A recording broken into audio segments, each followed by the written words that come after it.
Weird Tales Double Feature, The Shadows, and The Projection of Armand Dubois, by Henry S. Whitehead. The Shadows, Part 1. I did not begin to see the shadows until I had lived in old Morris's house for more than a week. Old Morris, dead and gone these many years, had been the scion of a still earlier Irish settler in Santa Cruz, of a family which had come into the island when the Danes, failing to colonize its rich acres, had opened it, in the middle of the 18th century, to colonists. And younger sons of Irish, Scottish, and English gentry had taken up sugar estates, and commenced that baronial life which lasted for a century, and which declined after the abolition of slavery, and the German bounty on beet sugar had started the long process of West Indian commercial decadence. Mr. Morris's youth had been spent in the French islands.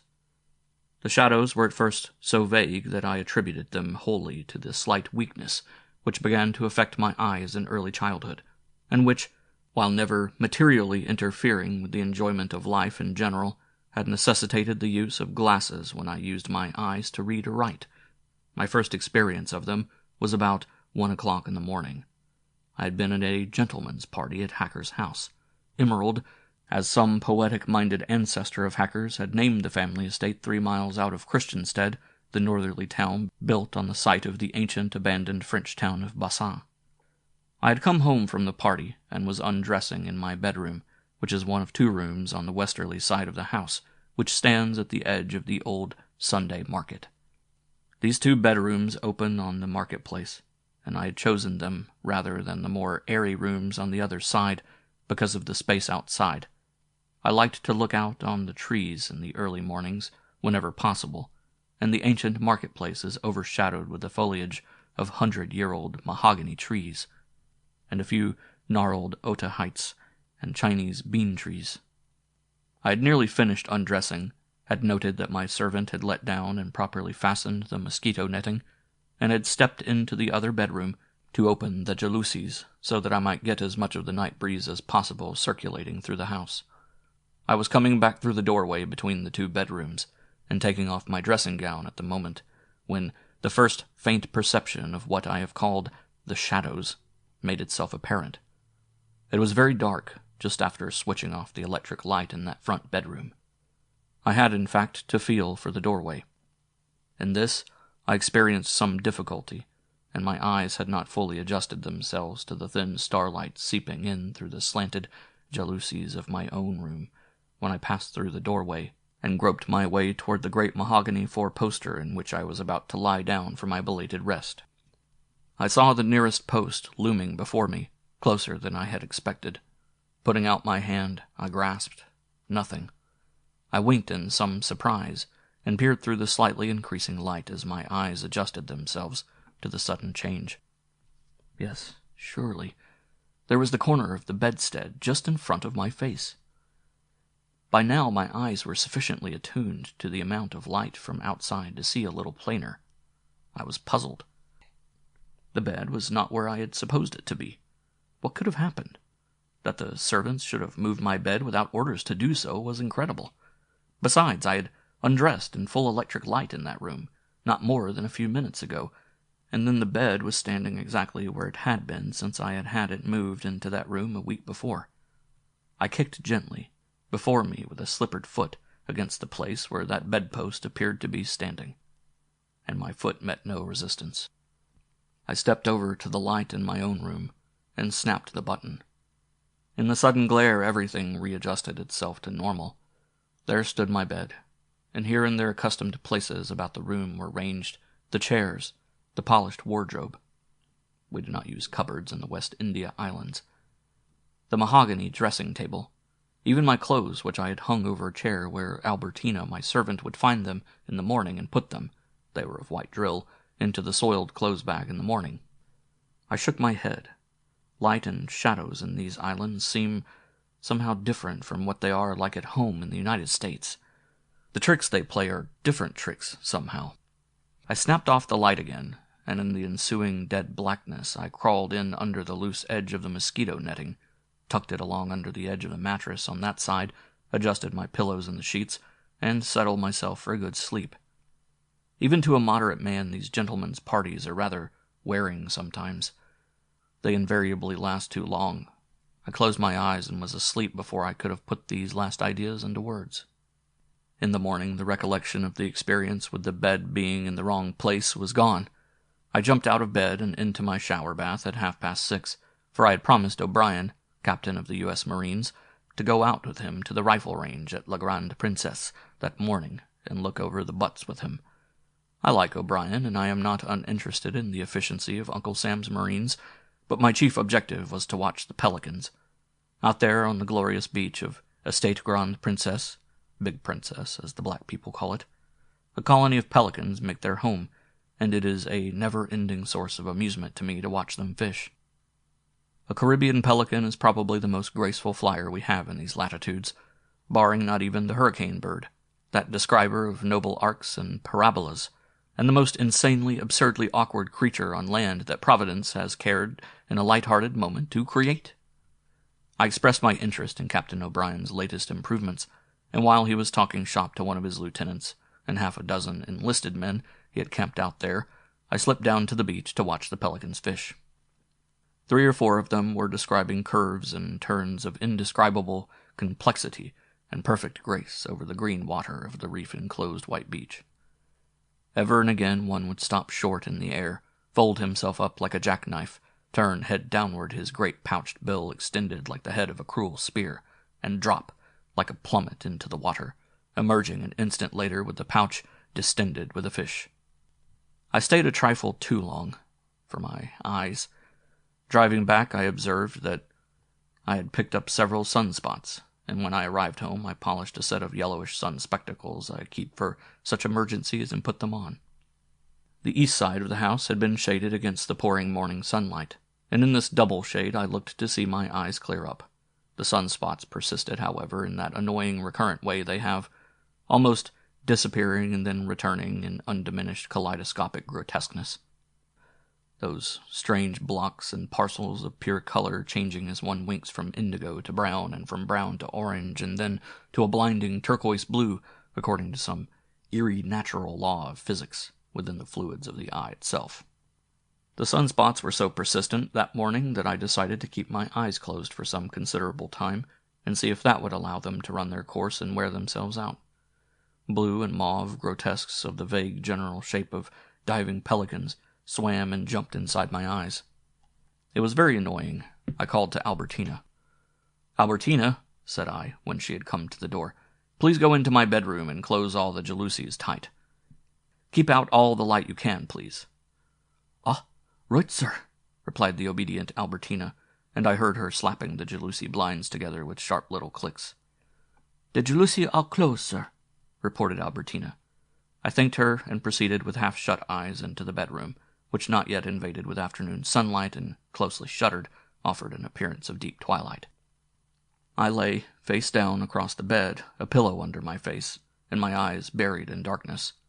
Very gradually the diving pelican faded out to a cube, to a dim, recurring blur, to nothingness. I raised my head and rolled over on my side, placing the pillow back where it belonged. And as I opened my eyes on the dim room, there stood in faint shadowy outline, in the opposite corner of the room, away from the outside wall on the marketplace side, the huge Danish bedstead I had vaguely noted the night before, or rather early that morning. It was the most curious sensation, looking at that bed in the dimness of the room.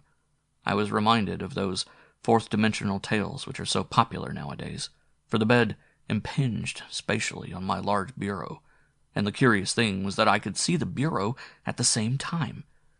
I rubbed my eyes, a little unwisely, but not enough to bring back the pelican's sunspots into them, for I remembered and desisted pretty promptly. I looked fixedly at the great bed, and it blurred and dimmed and faded out of my vision. Again I was greatly puzzled, and I went over to where it seemed to stand and walked through it, it being no longer visible to my now restored vision, free of the effects of the sunspots. And then I went out into the hall, a West Indian drawing-room is called the hall, and sat down to think over this strange phenomenon. I could not account for it. If it had been poor Prentice now. Prentice attended all the gentlemen's parties to which he was invited with a kind of religious regularity, and had to be helped into his car with a similar regularity. A regularity which was verging on the monotonous nowadays, as the invitations became more and more strained. No, in my case it was, if there was anything certain about it, assuredly not the effects of strong liquors, for barring an occasional sociable swizzle, I retained here in my West Indian residence my American convictions that moderation in such matters was a reasonable virtue. I reasoned out the matter of the phantom bedstead, for so I was already thinking of it as far as I was able. That it was a phantom of defective eyesight I had no reasonable doubt. I had had my eyes examined in New York 3 months before, and the oculist had pleased me greatly by assuring me that there were no visible indications of deterioration. In fact, Dr. Jusserand had said at the time that my eyes were stronger, sounder, than when he had made his last examination 6 months before. Perhaps this conviction, that the appearance was due to my own physical shortcoming, accounts for the fact that I was not, what shall I say, disturbed by what I saw or thought I saw. Confront the most thoroughgoing materialist with a ghost, and he will act precisely like anyone else, like any normal human being who believes in the material world as the outward and visible sign of something which animates it. All normal human beings, it seems to me, are sacramentalists. I was for this reason able to think clearly about the phenomenon. My mind was not clouded and bemused with fear and its known physiological effects. I can quite easily record what I saw in the course of the next few days. The bed was clearer to my vision and apprehension than it had been. It seemed to have grown in visibility, in a kind of substantialness, if there is such a word. It appeared more material than it had been before, less shadowy. I looked about the room and saw other furniture. A huge old-fashioned mahogany bureau with men's heads carved on the knuckles of the front legs Danish fashion. There is precisely such carving on pieces in the museum in Copenhagen, they tell me, those who have seen my drawing of it. I was actually able to do that, and had completed a kind of plan picture of the room, putting in all the shadow furniture and leaving my own actual furniture out. Thank the God in whom I devoutly believe, and know to be more powerful than the powers of evil, I was able to finish that rather elaborate drawing before, well, I must not run ahead of my story. The Shadows, Part 2. That night, when I was ready to retire and had once more opened up the jalousies of the front bedroom and had switched off the night light, I looked naturally enough under the circumstances for the outlines of that ghostly furniture. They were much clearer now. I studied them with a certain sense of almost scientific detachment. It was even then apparent to me that no weakness of the strange complexity which is the human eye could reasonably account for the presence of a well-defined set of mahogany furniture in a room already furnished with real furniture. But I was, by now, sufficiently accustomed to it to be able to examine it all without that always disturbing element of fear, strangeness. I looked at the bedstead and the roll-back chairs, and the great bureau, and a ghostly, huge, and quaintly carved wardrobe, studying their outlines, noting their relative positions.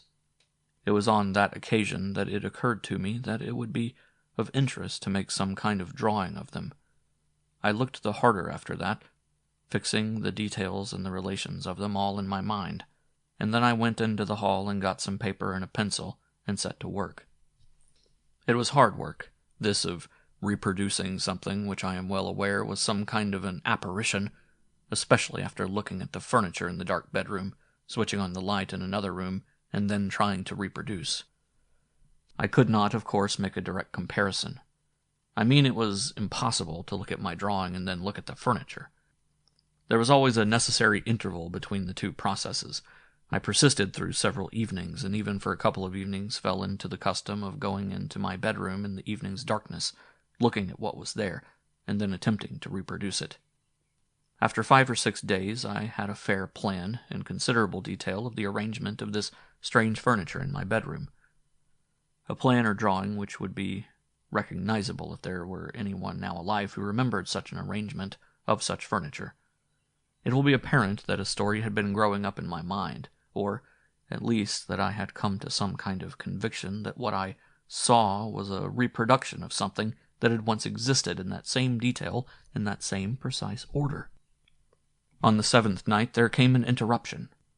I had by that time finished my work pretty well. I had drawn the room as it would have looked with that furniture in it, and had gone over the whole with India ink, very carefully. As a drawing, the thing was finished, so far as my indifferent skill as a draftsman would permit. That 7th evening I was looking over the appearance of the room, such qualms as the eeriness of the situation might have otherwise produced, reduced to next to nothing partly by my interest, in part by having become accustomed to it all. I was making this evening as careful a comparison as possible between my remembered work on paper and the detailed appearance of the room. By now the furniture stood out clearly in a kind of light of its own, which I can roughly compare only to phosphorescence. It was not quite that, but that will serve, lame as it is, and trite perhaps, to indicate what I mean. I suppose the appearance of the room was something like what a cat sees when she arches her back, as Algernon Blackwood has pointed out in John Silence, and rubs against the imaginary legs of some personage entirely invisible to the man in the armchair who idly wonders what has taken possession of his house-pet. I was, as I say, studying the detail. I could not find that I had left out anything salient. The detail was, too, quite clear now. There were no blurred outlines as there had been on the first few nights.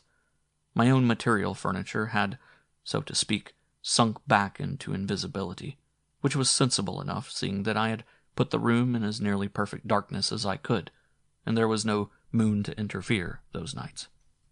I had run my eyes all around it, up and down the twisted legs of the great bureau, along the carved ornamentation of the top of the wardrobe, along the lines of the chairs, and had come back to the bed.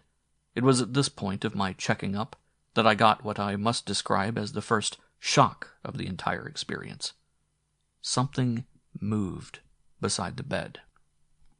I peered carefully, straining my eyes to catch what it might be. It had been something bulky, a slow-moving object on the far side of the bed, blurred somewhat, just as the original outlines had been blurred in the beginning of my week's experience. The now strong and clear outlines of the bed, and what I might describe as its ethereal substance, stood between me and it. Besides the vision of the slow-moving mass was further obscured by a ghostly mosquito net, which had been one of the last of the details to come into the scope of my strange night vision. Those folds of the mosquito netting moved, waved before my eyes. Someone, it might almost be imagined, was getting into that bed. I sat petrified. This was a bit too much for me. I could feel the little chills run up and down my spine. My scalp prickled. I put my hands on my knees and pressed hard. I drew several deep breaths. All overish is an old New England expression, once much used by spinsters, I believe, resident in that intellectual section of the United States. Whatever the precise connotation of the term, that was the way I felt.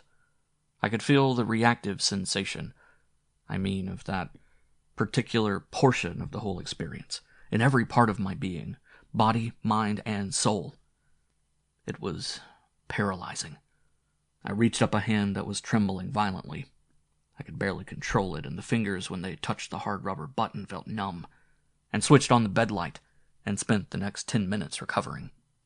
That night, when I came to retire, I actually dreaded, what might come to my vision when I snapped off the light.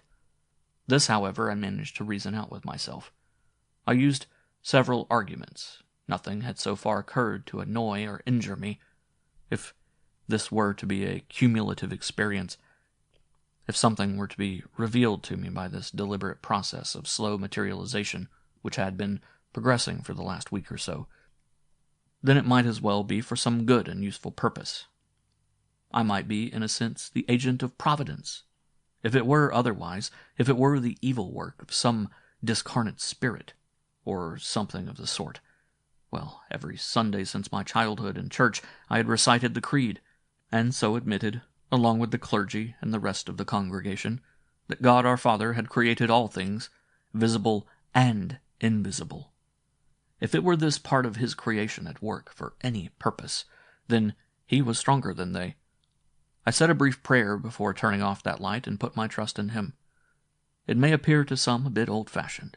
even Victorian. But he does not change along with the current fashions of human thought about him, and this human thought, and the modern mind and all the rest of it, does not mean the overwhelming majority of people. It involves only a few dozen prideful intellectuals at best, or worst. I switched off the light, and, already clearer, I saw what must have been old Morris getting into bed. I had interviewed old Bonesteel, the chief government surveyor, a gentleman of parts and much experience, a West Indian born on this island. Mr. Bonesteel, in response to my guarded inquiries, for I had of course already suspected old Morris, was not my house still called his, has stated that he remembered old Morris well in his own remote youth. His description of that personage and this apparition tallied. This undoubtedly was old Morris. That it was someone was apparent. I felt somehow rather relieved to realize that it was he. I knew something about him, you see. Mr. Bonesteel had given me a good description, and many anecdotes, quite freely, and as though he enjoyed being called on for some information about one of the old-timers like Morris. He had been more reticent, guarded, in fact, when I pressed him for details of Morris's end. That there had been some obscurity, intentional or otherwise I could never ascertain, about the old man I had already known. Such casual inquiries as I had made on other occasions through natural interest in the person whose name still clung to my house 60 years or more since he had lived in it, had never got me anywhere. I had only gathered what Mr. Bonesteel's more ample account corroborated, that Morrison had been eccentric in some ways, amusingly so, that he had been extraordinarily well-to-do, that he gave occasional large parties, which, contrary to the custom of the hospitable island of St. Croix, were always required to come to a conclusion well before midnight. Why, there was a story of old Morris almost literally getting rid of a few reluctant guests, by one device or another, from these parties, a circumstance on which hinged several of the amusing anecdotes of that eccentric person. Old Morris, as I knew, had not always lived on St. Croix. His youth had been spent in Martinique, in the then smaller and less important town of Fort-de-France. That, of course, was many years before the terrific calamity of the destruction of St. Pierre had taken place by the eruption of Mount Pelée. Old Morris, coming to St. Croix in young middle age, 45 or thereabouts, had already been accounted a rich man. He had been engaged in no business. He was not a planter, not a storekeeper, had no profession. Where he produced his affluence was one of the local mysteries. His age, it seemed, was the other. "I suppose," Mr. Bonesteel had said, "that Morris was nearer 100 than 90 when he, died. I was a child of about 8 at that time. I shall be 70 next August month.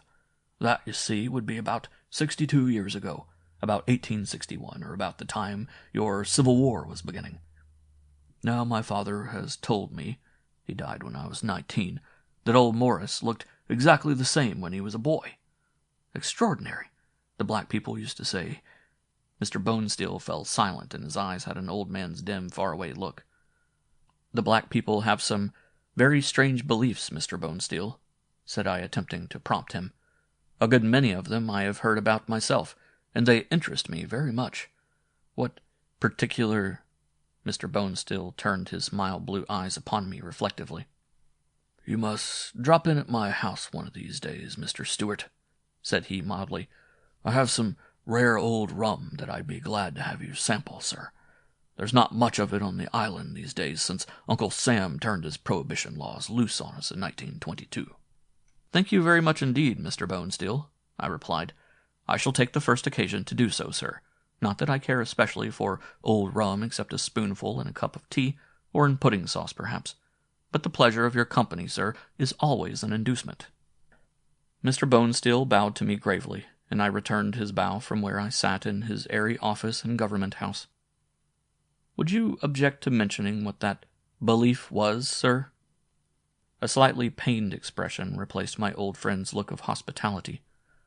"Oh, that is a lot of foolishness," said he with something like asperity. He looked at me contemplatively. "Not that I believe in such things, you must understand. Still, a man sees a good many things in these islands in a lifetime, you know. Well, the black people—" Mr. Bonesteel looked apprehensively about him, as though reluctant to have one of his clerks overhear what he was about to say, and leaned toward me from his chair, lowering his voice to a whisper. "They say it was a remark here and a kind of hint there, you must understand, nothing definite, that Morris had interfered down there in Martinique with some of their queer doings, offended the zombie, something of the kind, that Morris had made some kind of conditions. Oh, it was very vague, and probably all mixed up. You know, whereby he was to have a long life and all the money he wanted, something like that. And afterward... Well, Mr. Stewart, you just ask somebody sometime about Morris's death." The Shadows, Part 3. Not another word about old Morris could I extract out of Mr. Bonesteel. But of course he had me aroused. I tried Despard, who lives on the other end of the island, a man educated at the Sorbonne, and who knows, it is said, everything there is to know about the island and its affairs. It was much the same with Mr. Despard, who is an entirely different kind of person, younger for one thing than my old friend the government surveyor. Mr. Despard smiled, a kind of wry smile. "Old Morris," said he, reflectively, and paused. "Might I venture to ask, no offense, my dear sir, why you wish to rake up such an old matter as old Morris's death?" I was a bit nonplussed, I confess. Mr. Despard had been perfectly courteous, as he always is, but somehow I had not expected such an intervention on his part. "Why," said I should find it hard to tell you precisely, Mr. Despard. It is not that I am averse to being frank in the face of such an inquiry as yours, sir. I was not aware that there was anything important, serious, as your tone implies, about that matter.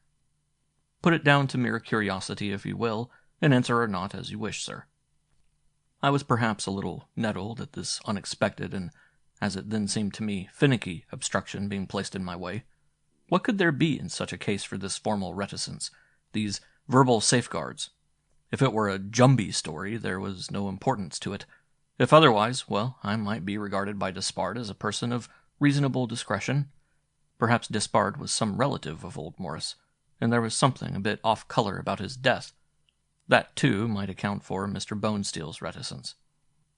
"By the way," I inquired, noting Despard's reticence, "might I ask another question, Mr. Despard?"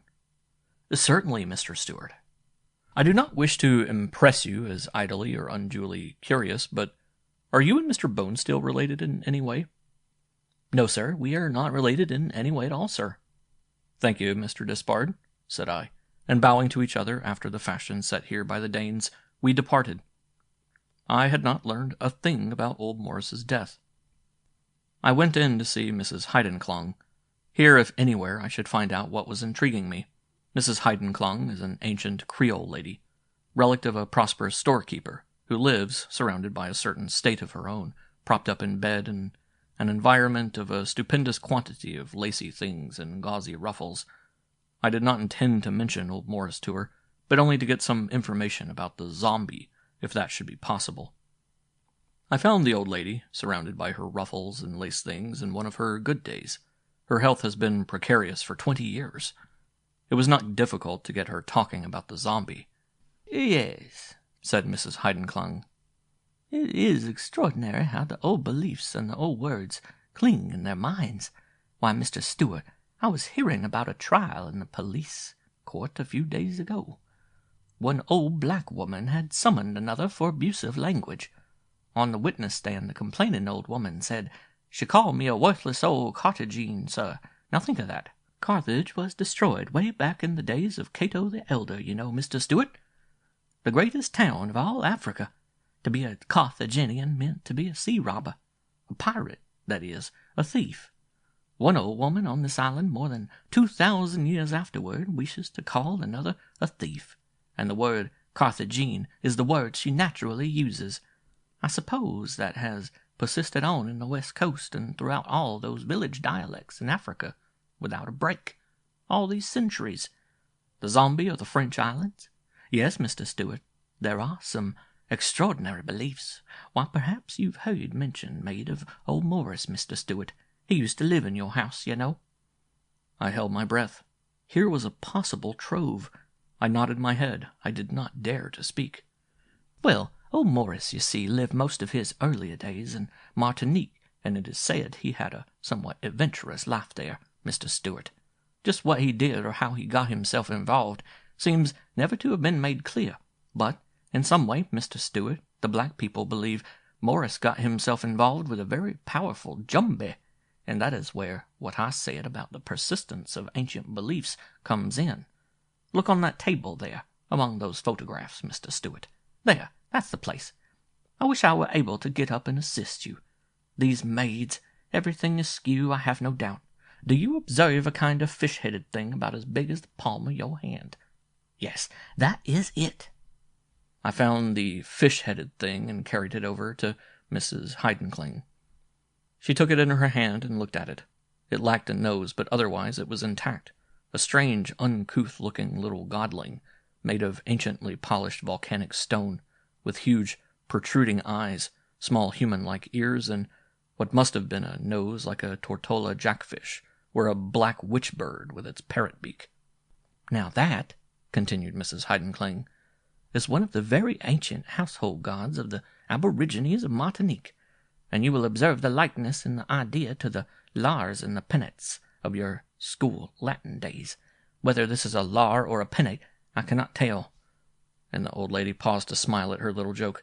But at any rate, he is a representation of something very powerful, a fish god of the Caribs. There's something Egyptian about the idea, too. I've always suspected, and Mr. Stewart a Carib or an Arawak Indian. They were both in these islands, you know. Looked much like an ancient Egyptian, perhaps half like your Zuni or Aztec Indians, and half Egyptian would be a fair statement of his appearance. These fish gods had men's bodies, you see, precisely like the hawk-headed and jackal-headed deities of ancient Egypt. It was one of those, the black people say, with which Mr. Morris got himself mixed up. God knows, as they say, how. And Mr. Stewart, they say his death was terrible. The particulars I've never heard, but my father knew, and he was sick for several days after seeing Mr. Morris's body. Extraordinary, isn't it? And when are you coming this way again, Mr. Stewart? Do drop in and call on an old lady. I felt that I was progressing. The next time I saw Mr. Bonesteel, which was that very evening, I stopped him on the street and asked for a word with him. What was the date or the approximate date, Mr. Bonesteel, of Mr. Morris's death? Could you recall that, sir? Mr. Bonesteel paused and considered. It was just before Christmas, said he. I remember it not so much by Christmas as by the races, which always take place the day after Christmas. Morris had entered his sorrel mare, Santerce, and as he left no heirs, there was no one who owned Santerce, and she had to be withdrawn from the races. It affected the betting very materially, and a good many persons were annoyed about it, but there wasn't anything that could be done. I thanked Mr. Bonesteel, and not without reason, for his answer had fitted into something that had been growing in my mind. Christmas was only 8 days off. This drama of the furniture and old Morris getting into bed, I had thought, and not unnaturally it seemed to me, might be a kind of reenactment of the tragedy of his death. If I had the courage to watch, night after night, I might be relieved of the necessity of asking any questions. I might witness whatever had occurred in some weird reproduction, engineered God knows how. For 3 nights now I had seen the phenomenon of old Morris getting into bed repeated, and each time it was clearer. I had sketched him into my drawing, a short, squat figure, rather stooped and fat, but possessed of a strange gorilla-like energy. His movements as he walked toward the bed, seized the edge of the mosquito netting, and climbed in were, somehow, full of power, which was the more apparent since these were ordinary motions.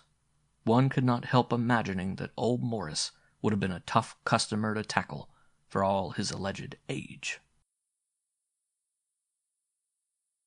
The Shadows, Part 4. This evening, at the hour when this phenomenon was accustomed to enact itself, that is, about 11 o'clock, I watched again. The scene was very much clearer, and I observed something I had not noticed before. Old Morris's simulacrum paused just before seizing the edge of the netting, raised its eyes, and began with its right hand a motion precisely like the one who was about to sign himself with the cross. The motion was abruptly arrested, however, only the first of the 4 touches on the body being made. I saw, too, something of the expression of the face that night, for the first time. At that moment of making the arresting sign, it was one of despairing horror. Immediately afterward, as this motion appeared to be abandoned for the abrupt clutching of the lower edge of the mosquito net, it changed into a look of ferocious stubbornness, of almost savage self-confidence. I lost the facial expression as the appearance sank down upon the bed and pulled the ghostly bedclothes over itself. 3 nights later, when all this had become as greatly intensified as had the clearing-up process that had affected the furniture, I observed another motion, or what might be taken for the faint foreshadowing of another motion. This was not on the part of old Morris. It made itself apparent as lightly and elusively as the swift flight of a moth across the reflection of a lamp, over near the bedroom door. The doors in my house are more than 10 feet high and 14-foot-high walls. A mere flicker of something entering the room.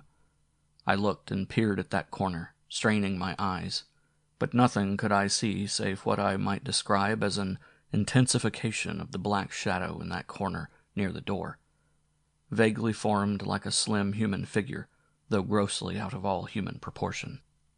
The vague shadow looked purple against the black. It was about 10 feet high, and otherwise as though cast by an incredibly tall, thin human being. I made nothing of it then, and again, despite all this cumulative experience with the strange shadows of my bedroom, attributed this last phenomenon to my eyes. It was too vague to be at that time accounted otherwise than as a mere subjective effect. But the night following, I watched for it at the proper moment in the sequence of old Morris's movements as he got into bed, and this time it was distinctly clearer. The shadow, it was, of some monstrous shape, 10 feet tall, long, angular, of vaguely human appearance, though even in its merely shadowed form, somehow cruelly, strangely inhuman. I cannot describe the cold horror of its realization.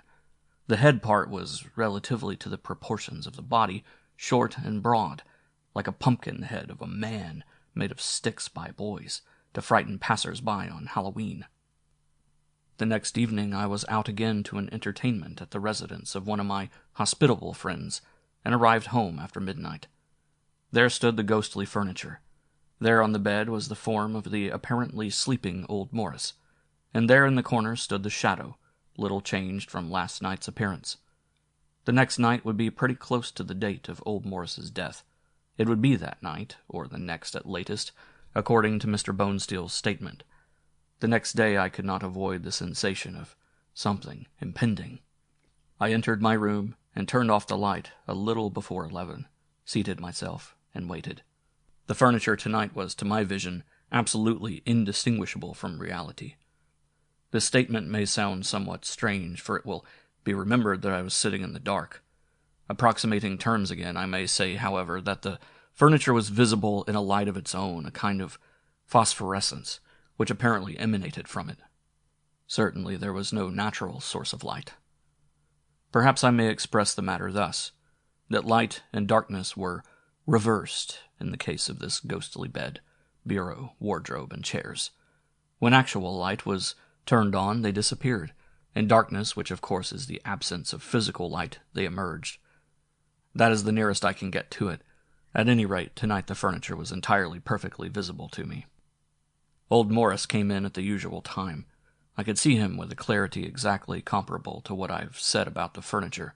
He made his slight pause, his arrested motion of the right hand, and then, as usual, cast from him, according to his expression, the desire for that protective gesture, and reached a hard-looking, gnarled fist out to take hold of the mosquito netting. As he did so, a fearful thing leaped upon him, a thing out of the corner by the high doorway, the dreadful, purplish, shadow thing. I had not been looking in that direction, and while I had not forgotten this newest of the strange items in this phantasmagoria, which had been repeating itself before my eyes for many nights, I was wholly unprepared for its sudden appearance and malignant activity. I have said the shadow was purplish against black. Now that it had taken form, as the furniture and old Morris himself had taken form, I observed that this purplish coloration was actual. It was a glistening, human-like, almost metallic-appearing thing, certainly 10 feet high, completely covered with great iridescent fish scales, each perhaps 4 inches in area, which shimmered as it leaped across the room. I saw it for only a matter of a second or two. I saw it clutch surely and with a deadly malignity the hunched body of old Morris, from behind, just as you will remember as the old man was about to climb into his bed. The dreadful thing turned him about as a wasp turns a fly, in great, flail-like, glistening arms, and never to the day of my death do I ever expect to be free of the look on old Morris's face. A look of a lost soul who knows that there is no hope for him in this world or the next. As the great, squat, rounded head, a head precisely like that of Mrs. Heidenklang's little fish jumbie, descended, revealing to my horrified sight one glimpse of a huge, scythe-like parrot beak which it used, with a nodding motion of the ugly head, to plunge into its writhing victim's breast, with a tearing motion like the barracuda when it attacks and tears. I fainted then, for that was the last of the fearful picture which I can remember. I awakened a little after 1 o'clock in a dark and empty room, peopled by no ghosts, and with my own more commonplace mahogany furniture thinly outlined in the faint light of the new moon, which was shining cleanly in a starry sky. The fresh night wind stirred the netting of my bed. I rose shakily and went and leaned out of the window and lit and puffed rapidly at a cigarette, which perhaps did something to settle my jangling nerves. The next morning, with a feeling of loathing which has gradually worn itself out in the course of the months which have now elapsed since my dreadful experience, I took up my drawing again, and added as well as I could the fearful scene I had witnessed. The complete picture was a horror, crude as is my work in this direction. I wanted to destroy it, but I did not, and I laid it away under some unused clothing in one of the large drawers of my bedroom wardrobe. 3 days later, just after Christmas, I observed Mr. Despard's car driving through the streets, the driver being alone. I stopped the boy and asked him where Mr. Despard was at the moment. The driver told me Mr. Despard was having breakfast, the West Indian midday meal, with Mr. Bonesteel at that gentleman's house on the Prince's Cross Street. I thanked him and went home. I took out the drawing, folded it, and placed it in the inside breast pocket of my coat, and started for Bonesteel's house. I arrived 15 minutes or so before the breakfast hour, and was pleasantly received by my old friend and his guest. Mr. Bonesteel pressed me to join them at breakfast, but I declined. Mr. Bonesteel brought in a swizzle compounded of his very old rum, and after partaking of this in ceremonious fashion, I engaged the attention of both gentlemen. "Gentlemen," said I trust that you will not regard me as too much of a bore, but I have, I believe, a legitimate reason for asking you if you will tell me the manner in which the gentleman known as old Morris, who once occupied my house, met his death. I stopped there and immediately discovered that I had thrown my kind old host into a state of embarrassed confusion. Glancing at Mr. Despard, I saw at once that if I had not actually offended him, I had by my question at least put him on his dignity. He was looking at me severely, rather, and I confess that for a moment I felt a bit like a schoolboy. Mr. Bonesteel caught something of this atmosphere and looked helplessly at Despard. Both men shifted uneasily in their chairs, each waited for the other to speak. Despard at last cleared his throat. "You will excuse me, Mr. Stewart," said he slowly, "but you have asked a question which for certain reasons no one, aware of the circumstances, would desire to answer. The reasons are briefly that Mr. Morris, in certain respects, was, what shall I say, not to do the matter an injustice, well, perhaps I might say he was abnormal. I do not mean that he was crazy. He was, though, eccentric. His end was such that stating it would open up a considerable argument, one which agitated this island for a long time after he was found dead. By a kind of general consent, that matter is taboo on the island. That will explain to you why no one wishes to answer your question. I am free to say that Mr. Bonesteel here, in considerable distress, told me that you had asked it of him. You also asked me about it not long ago. I can add only that the manner of Mr. Morris's end was such that—" Mr. Despard hesitated and looked down, a frown on his brow, at his shoe, which he tapped nervously on the tile floor of the gallery where we were seated. "Old Morris, Mr. Stewart," he resumed after a moment's reflection, in which I imagined he was carefully choosing his words, "was, to put it plainly, murdered. There was much discussion over the identity of the murderer, but the most of it, the unpleasant part of the discussion, was rather whether he was killed by human agency or not.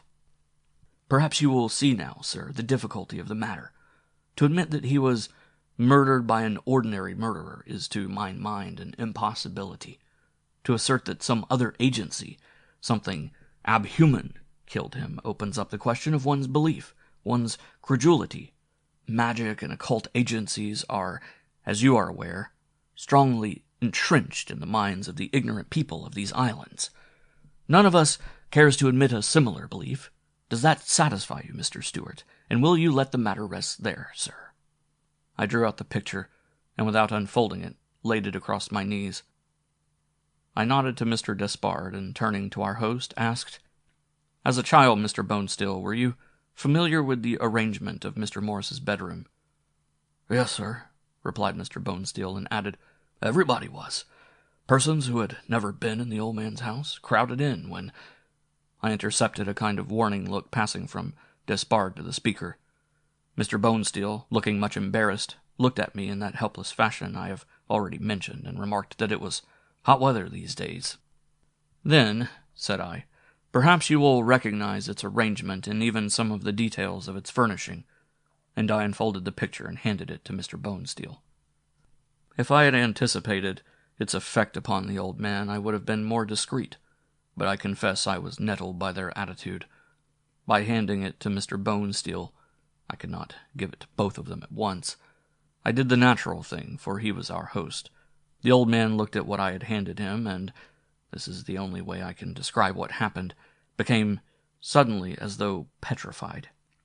His eyes bulged out of his head, his lower jaw dropped and hung open. The paper slipped from his nerveless grasp and fluttered and zigzagged to the floor, landing at Despard's feet. Despard stooped and picked it up, ostensibly to restore it to me, but in doing so he glanced at it and had his reaction. He leaped frantically to his feet and positively goggled at the picture, then at me. Oh, I was having my little revenge for their reticence right enough. "My God!" shouted Despard. "My God, Mr. Stewart, where did you get such a thing?" Mr. Bonesteel drew in a deep breath, the first it seemed for 60 seconds, and added his word. "Oh, my God," muttered the old man shakily. Mr. Stewart, what is it? What is it? Where—" "It is a Martinique fish zombie, what is known to professional occult investigators like Elliot O'Donnell and William Hope Hodgson as an elemental," I explained calmly. "It is a representation of how poor Mr. Morris actually met his death. Until now, as I understand it, a purely conjectural matter. Christiansted is built on the ruins of French Bassin, you will remember," I added. "It is a very likely spot for an elemental." But, almost shouted Mr. Despard. "Mr. Stewart, where did you get this? It's—" "I made it," said I quietly, folding up the picture and placing it back in my inside pocket. "But how?" This from both Despard and Bonesteel, speaking in unison. "I saw it happen, you see," I replied, taking my hat, bowing formally to both gentlemen, and murmuring my regret at not being able to remain for breakfast, I departed. And as I reached the bottom of Mr. Bonesteel's gallery steps and turned along the street in the direction of old Morris's house, where I live, I could hear their voices speaking together. "But how? How?" This was Bonesteel. Why? And that was Despard. End of The Shadows. The projection of Armand Dubois. Some time before my marriage, when I was living in Marlborough House, the old mansion on the hill back of the town of Frederickstead, on the West Indian island of St. Croix, that is to say, before I became a landed proprietor, as I did later, and was still making a variable living by the production and sale of my tales, I had a next-door neighbor by the name of Mrs. Minerva du Chaillu. I do not know whether the late Monsieur du Chaillu, of whom this good lady was the relict, was related or not to the famous Paul of that name, that slaughterer of wild animals in the far corners of the earth, who was, and may still be, for all I know, the greatest figure of all the big-game hunters. But her husband, Monsieur Placide du Chaillu, had been for many years a clergyman of the English church on that strange island of St. Martin, with its two flat towns, Philipsbourg, capital of the Dutch side, and Marigot, capital of the French side. The English church was, and still is, existent only among the Dutch residents, Marigot being without an English church. Therefore, Mrs. du Chaillu's acquaintance, even after many years' residence on St. Martin, was almost entirely confined to the Dutch side, where, curiously enough, English and French, rather than Dutch, are spoken, and which, although only 8 miles from the French capital, has only slight communication therewith, because of the execrable quality of the connecting roads. This old lady, well past 70 at the time, used to sit on her gallery late afternoons, when the fervor of the afternoon sun had somewhat abated, and rock herself steadily to and fro, and fan in the same indefatigable fashion as ancient Mistress Desmond, my landlady. Occasionally I would step across and exchange the time of day with her. I had known her for several years before she got her courage up to the point of asking me if some day I would not allow her to see some things I had written. Such a request is always a compliment, and this I told her to relieve her obvious embarrassment. A day or so later I took over to Mrs. du Chaillu a selection of 3 or 4 manuscript carbons, and a couple of magazines containing my stories, and I could see her from time to time, afternoons, reading them. I could even guess which ones she had finished and which she was currently engaged in perusing by the expression of her kindly face as she read. 4 or 5 days later she sent for me, and when I had gone across her gallery, she thanked me, very formally, as a finely bred gentlewoman of several generations of West Indian background might be expected to do, handed back the stories, and, with much hesitation, and almost blushingly, intimated that she could tell me a story herself, if I cared to use it. "Of course," added Mrs. du Chaillu, "you'd have to change it about and embellish it a great deal, Mr. Canavan."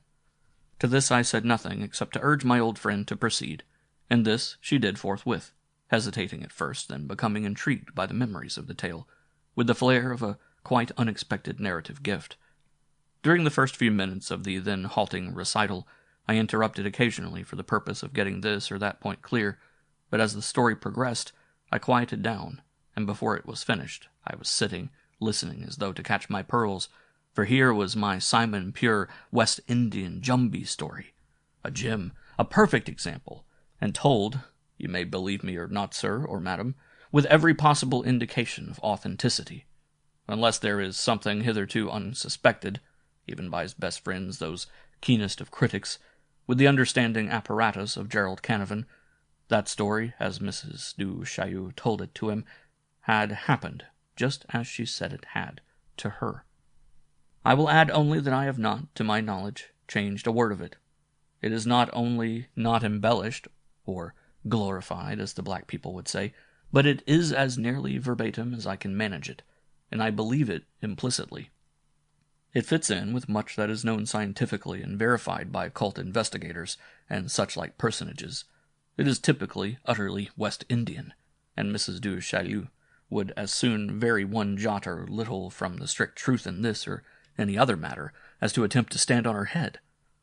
And that, if you knew the dear old soul as I do, with her rheumatism and her 76 years, and her impeccable lifelong respectability, is as much as to say impossible. For the convenience of any possible readers, I will tell her story for her, as nearly as possible in her own words, without quotation marks. "I had been living in Philipsbourg about 2 years, perhaps slightly longer," said Mrs. du Chaillu, "when one morning I had occasion to go into my husband's study or office. Monsieur du Chaillu, as he was generally called, of course, even though he was a clergyman of the Church of England, was at the moment of my arrival opening one of the 2 strong boxes, or old-fashioned iron safes, which he had standing side by side, and in which he kept his own money and the various parish funds of which he had charge. The occasion of my going into his office where he received the parishioners, in these West Indian parishes the black people come in streams to consult God's anointed. About every conceivable matter, from a family row to a stolen papaya, was on account of Julie. Julie was a very good and very reliable servant, a young woman whose health was not very good, and whom I was keeping in one of the spare rooms of our house. The rectory was a large residence, just next door to the government house, and poor Julie did better, we thought, inside than in one of the servants' rooms in the yard. Every day I would give Julie a little brandy. She had come for her brandy a few minutes before. It was about 4:30 in the afternoon, and I discovered that I would have to get a fresh bottle. Monsieur de Chaillu was in the office and had the key of the big sideboard, and I had stepped in to get the key from him. As I say, he was just opening one of the safes. I said, "Placide, what are you doing?" It was one of those meaningless questions. I could see clearly what he was doing. He was opening his safe, the one in which he kept his own private belongings, and I need not have asked so obvious a question. My husband straightened up, however, not annoyed, you understand, but somewhat surprised, because I never entered his office as a rule, and remarked that he was getting some money out because he had a bill to pay that afternoon. I asked him for the key to the sideboard, and came and stood beside him as he reached down into the safe, which was the kind that opened with a great heavy lid on top, like a cigar box or the cover for a cistern. He reached into his pocket with his left hand after the sideboard key, his right hand full of currency, and I looked into the safe. There on top lay a paper, which I took to be a kind of promissory note. I read it hastily. I was his wife. There was, I conceived, nothing secret about it. "What is this, Placide?" I inquired. My husband handed me the key of the sideboard. "What is what, my dear Minerva?" he asked. "This note, or whatever it is. It seems as though you had loaned $300 a good while ago and never got it back." "That is correct," said my husband. "I have never felt that I wish to push the matter." He picked up the note with his now free left hand in a ruminating kind of manner, and I saw there was another note underneath. I picked that one up myself, my husband making no objection to my doing so, and glanced through it. That, too, was for $300. Both were dated between 17 and 18 years previously, that is, in the year 1863. Although they were of different months and days, and both were signed by men at that time living in Philipsburg, both prosperous men, one a white gentleman planter in a small way, the other a colored man with a not very good reputation, but one who had prospered, and was accounted well-to-do. Well, my husband stood there with one note in his hand, and I stood beside him holding the other. I did a rough sum and mental arithmetic. The notes were demand notes at 8%, simple interest, representing the two together $600. 18 years of interest at 8% added on, it seemed to me, would cause these notes to amount to a great deal more than twice $600, something around $1,500, in fact. We were far from rich. "But, my dear Placide, you should collect these," I cried. "I've never wished to press them," replied my husband. "Allow me, if you please, to take them," I begged him. "Do as you wish, Minerva, my dear," replied Monsieur de Chaillu, "but I beg of you no lawsuits."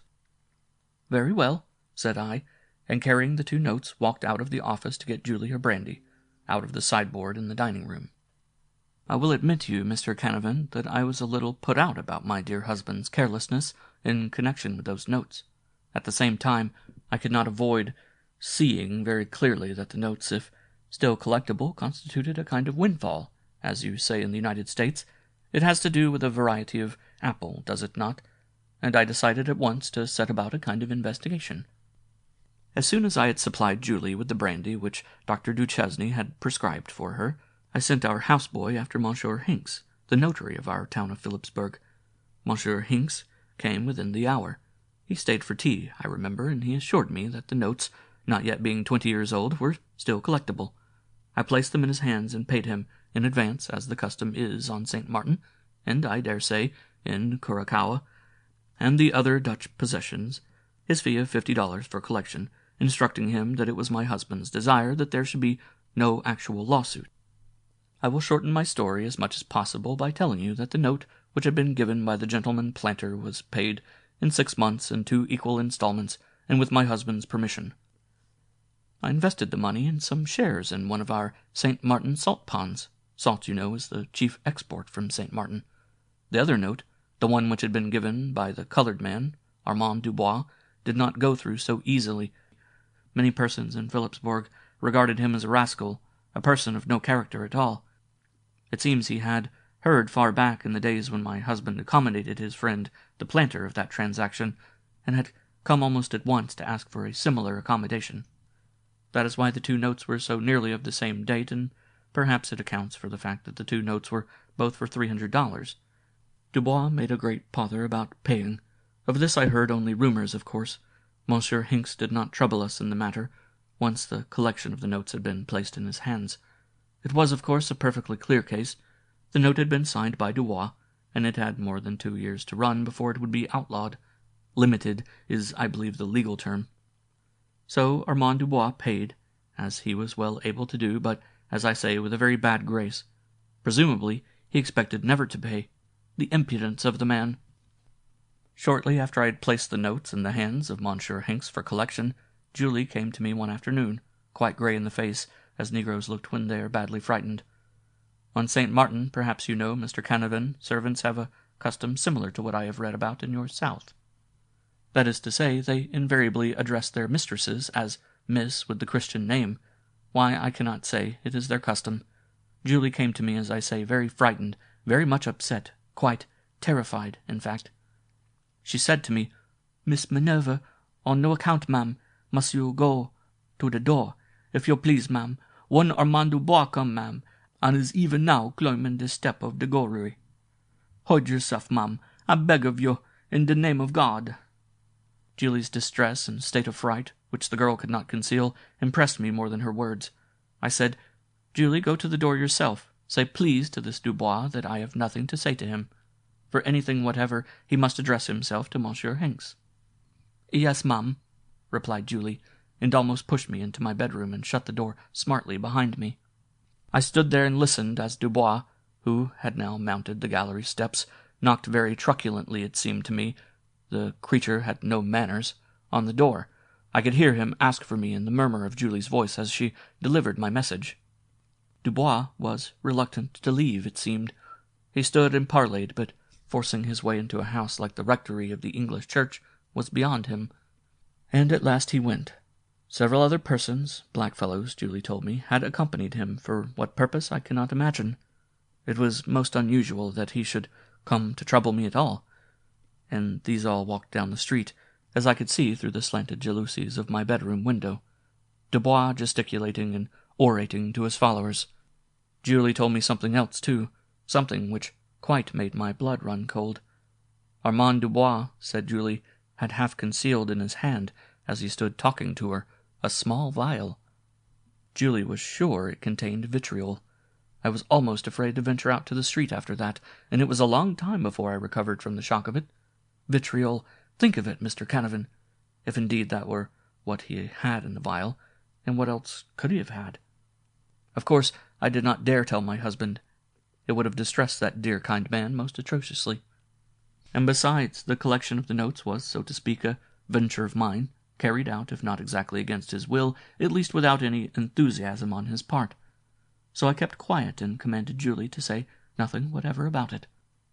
I was sure, too, that even a person like Armand Dubois would, in a short time, get over the condition of rage in which Monsieur Hinks' visit to him must have left him to induce him to come to me at all.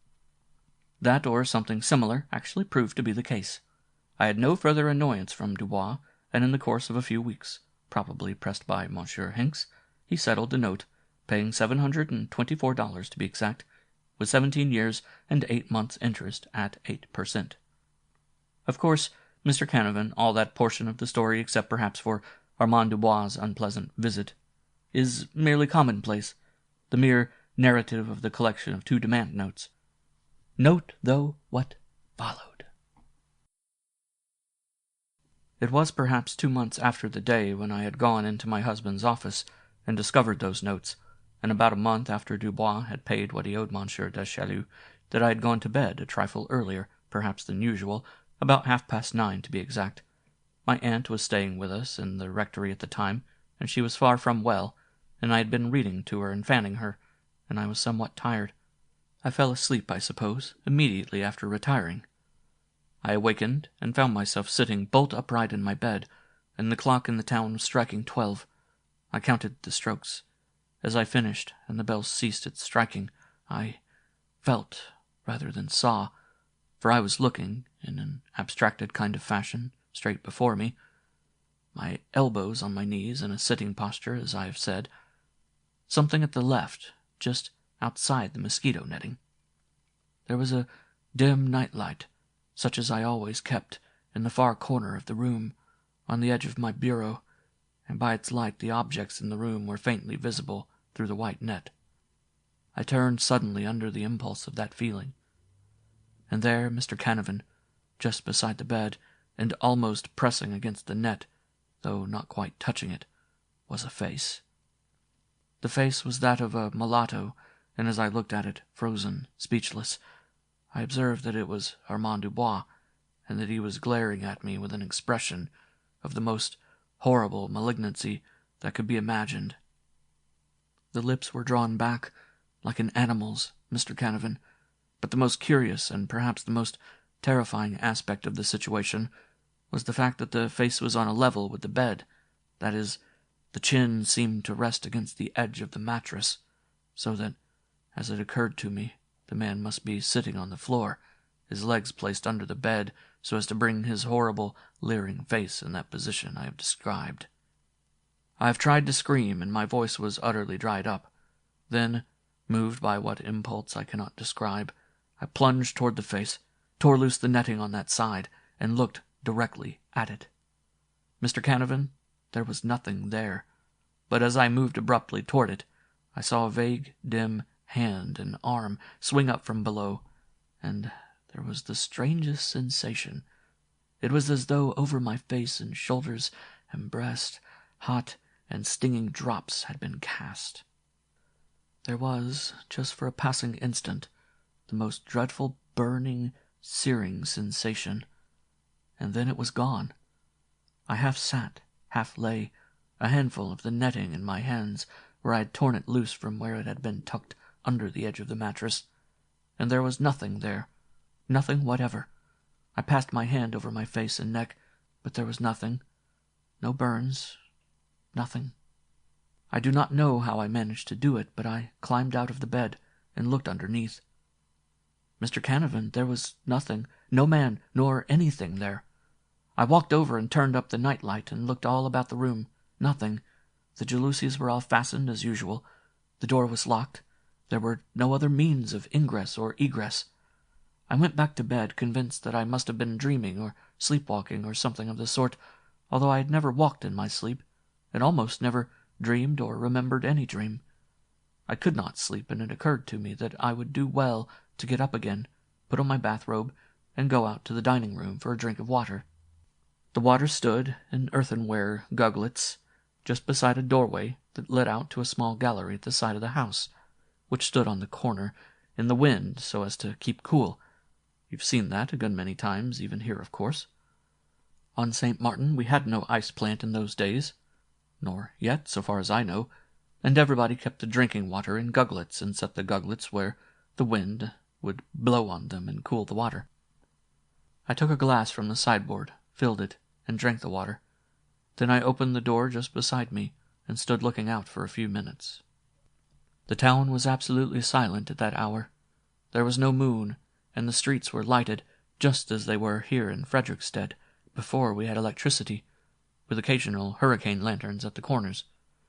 The one on our corner was burning steadily, and except for the howling of a dog somewhere in the town, everything was absolutely quiet and peaceful, Mr. Canavan. I went back to bed and fell asleep immediately. At any rate, I have no recollection of lying there hoping for sleep. Then, immediately afterward, it seemed, I was awakened a second time. This time I was not sitting up when I came to my waking senses, but it did not take me very long to sit up, I can assure you, for the most extraordinary thing was happening in my bedroom. In the exact center of the room there stood a round mahogany table. Around and around that table a small goat was running, from right to left. That is, as I looked toward the table, the goat was running away from me and around to the right, and coming back at the left. I could hear the clatter of its little hard hoofs on the pitch-pine floor, occasionally muffled in the queerest, eeriest way. It sounds like nothing in the telling, of course, when the goat would step on the small rug on which the table stood. I could see its great shining eyes like green moons every time it came around to the left. I watched the thing, fascinated, and a slow horror began to grow upon me. I think I swooned, for the last thing I remember is my senses leaving me. But it must have been a very light fainting fit, Mr. Canavan, for I aroused myself, and the room was absolutely silent. I was shaking all over as though I had been having an attack of the quartan ague, but I managed once more to slip under the netting, reach for my bathrobe, and go over and turn up the night light. I observed that the door of my bedroom was standing open, and I went through it and back to the dining room, as I had done the first time. I felt very uncomfortable, shaken, and nervous, as you may well imagine.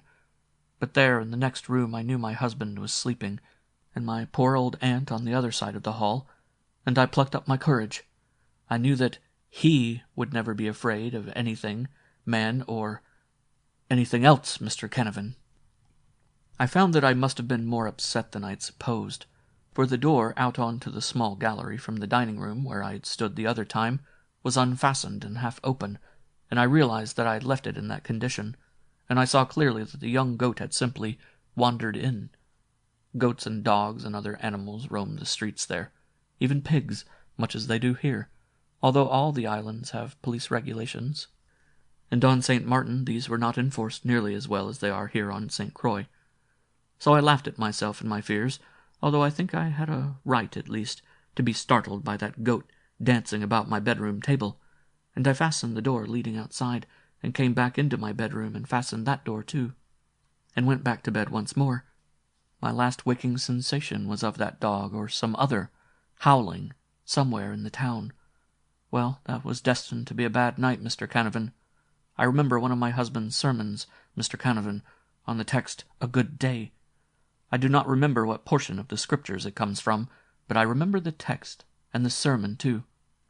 Afterward, it occurred to me that night that bad night was the direct opposite, a mere whimsy of mine, but I always think of that night as the bad night, somehow. For Mr. Canavan, that was not all.